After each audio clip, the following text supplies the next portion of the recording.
మనం చిన్నప్పుడు స్కూల్కి వెళ్ళినప్పుడు మా తెలుగు తల్లికి మల్లెపూదండ మా కన్న తల్లికి మంగళారతులు అని చెప్పని మనం అందరం పాడాం. కానీ తెలుగు తల్లి విగ్రహాలు చిన్న అయితే మనం చూసాం, లేదంటే పుస్తకాల్లో చూసాం. కానీ ఇక్కడ 27 అడుగుల విగ్రహాన్ని అయితే మనం ఉల్లిపాలెం అనే గ్రామంలో 21 నవంబర్ 2018లో నారా చంద్రబాబు నాయుడు గారి చేతుల మీదకి అయితే ప్రారంభించడం జరిగింది. నేనైతే ఇంత పెద్ద విగ్రహాన్ని, ఇది ఇక్కడ కొంచెం ముందు కనిపించే రోడ్డు, కొంచెం దూరం వెళ్తే కృష్ణా నది మీద బ్రిడ్జ్ వస్తుంది. ఇది హంసదేవికి వెళ్ళే రోడ్డు. ఇది ఇక్కడ ఈ జంక్షన్లో అయితే విగ్రహాన్ని అయితే ఏర్పాటు చేశారు.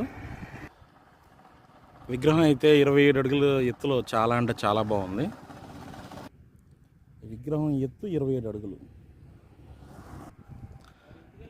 ఈ విగ్రహం తెలుగు తల్లి విగ్రహం. మనం గమనించాల్సింది ఏంటంటే తెలుగు తల్లి విగ్రహం. ఇటువంటి విగ్రహాన్ని ట్యాంక్ బండి మీద తెలంగాణ గొడవల్లో తెలుగు తల్లి విగ్రహాన్ని కూడా ఆ రోజు పాడు చేయడం అయితే, పగలగొట్టేయడం అయితే జరిగింది.